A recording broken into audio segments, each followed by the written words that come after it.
주님께서 여러분과 함께 또한 사제의 영과 함께 마르코가 전한 거룩한 복음입니다. 주님 영광 받으소서. 며칠 뒤에 예수님께서는 가퍼르나움으로 들어가셨다. 그분께서 집에 계시다는 소문이 퍼지자 문 앞까지 빈자리가 없을 만큼 많은 사람이 모여들었다. 예수님께서는 그들에게 복음 말씀을 전하셨다. 그때 사람들이 어떤 중풍병자를 예수님께 데리고 왔다. 그 병자는 4사람이 들 것에 들고 있었는데 군중 때문에 그분께 가까이 데려갈 수가 없었다. 그래서 그분께서 계신 자리에 지붕을 벗기고 구멍을 내어 중풍병자가 누워있는 들것을 달아 내려 보냈다. 예수님께서 그들의 믿음을 보시고 중풍병자에게 말씀하셨다. 얘야, 너는 죄를 용서받았다. 율법학자 몇 사람이 거기에 앉아 있다가 마음속으로 의아하게 생각하였다. 이 자가 어떻게 저런 말을 할 수 있단 말인가? 하느님을 모독하는군. 하느님 한 분 외에 누가 죄를 용서할 수 있단 말인가? 예수님께서는 곧바로 그들이 속으로 의아하게 생각하는 것을 당신 영으로 아시고 말씀하셨다. 너희는 어찌하여 마음속으로 의아하게 생각하느냐? 중풍병자에게 너는 죄를 용서받았다 하고 말하는 것과 일어나 네 들 것을 가지고 걸어가라 하고 말하는 것 가운데 어느 쪽이 더 쉬우냐? 이제 사람의 아들이 땅에서 죄를 용서하는 권한을 가지고 있음을 너희가 알게 해주겠다. 그러고 나서 중풍병자에게 말씀하셨다. 내가 너에게 말한다. 일어나 들 것을 들고 집으로 돌아가거라. 그러자 그는 일어나 곧바로 들 것을 가지고 모든 사람이 보는 앞에서 밖으로 걸어 나갔다. 이에 모든 사람이 크게 놀라 하느님을 찬양하며 말하였다. 이런 일은 일찍이 본 적이 없다. 주님의 말씀입니다. 그리스도님 참여합니다. 참 예수님, 어떻게 하루 잘 지내셨습니까?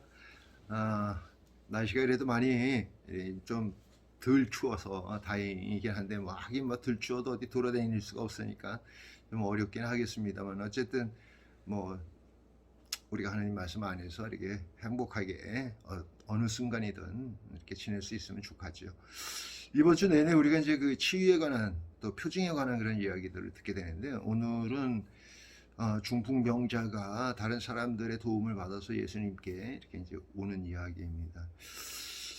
사실 예수님께서 중풍병자를 고치셨다고 하는 사실보다도 그 주변에 일어나는 상황들이 더 주목 이제 하게 되는데 왜냐하면 예수님께서 이제 그 중풍병자를 고치실 때 네 죄가 용서받았다 이렇게 이제 선언하고 있기 때문이죠. 사실 유대인들에게 있어서 죄를 용서할 수 있는 권한은 하느님만이 가지고 있다고 생각을 했는데 예수님이 그런 말을 하니까 이제 의아하게 이렇게 생각을 하는데 우리도 좀 의아하죠. 왜 그렇게 얘기를 했는가 이렇게 생각을 할 수 있겠습니다만 이 당시에는 말이죠. 그러니까 지금 우리는 당연히 질병이라고 여기는 것들조차도 그 원인을 잘 알지 못하니까 이게 하느님께 벌을 받았어요.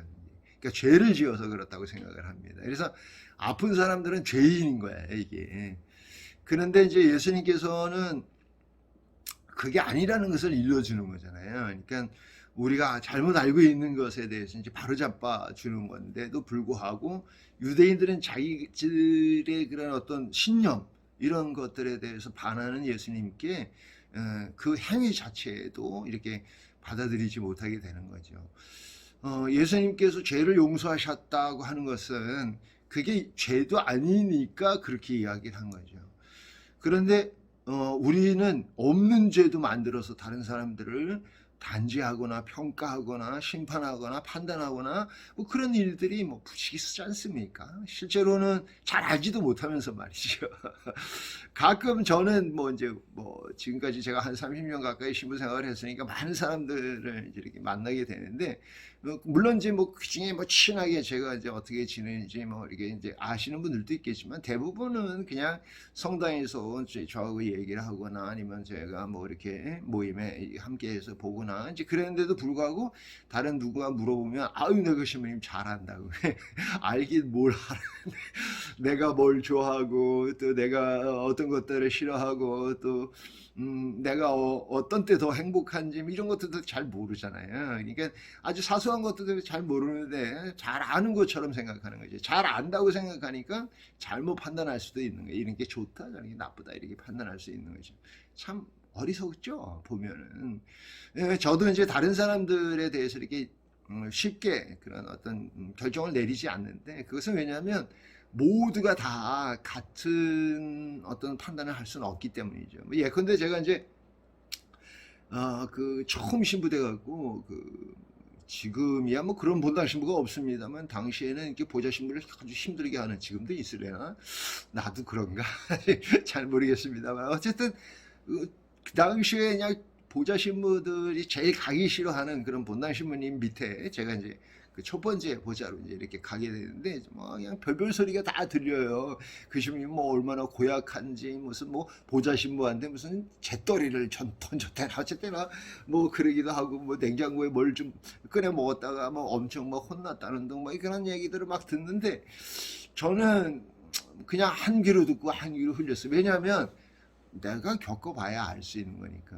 근데 제가 겪어본 그분은 물론 뭐 고약한 부분도 없지는 않습니다만 그럼에도 불구하고 제가 그 신부님을 이해하고 또 지금도 여전히 그 신부님 내가 좋아하는데 그 이유가 뭐냐면 좀 안쓰러운 마음이 좀 생겨서 그랬습니다. 그러니까 그분 나름의 어떤 애정을 표현하는 방식이 이렇게 좀 잘 배우지 못했던 것 같아요. 그래서 애정을 표현하는데 그 표현하는 방식 자체가 이렇게 상처를 주게 되는 거죠. 그래서 그 뜻만 알면 충분히 그분을 이해할 수 있는 뭐 그런 겁니다.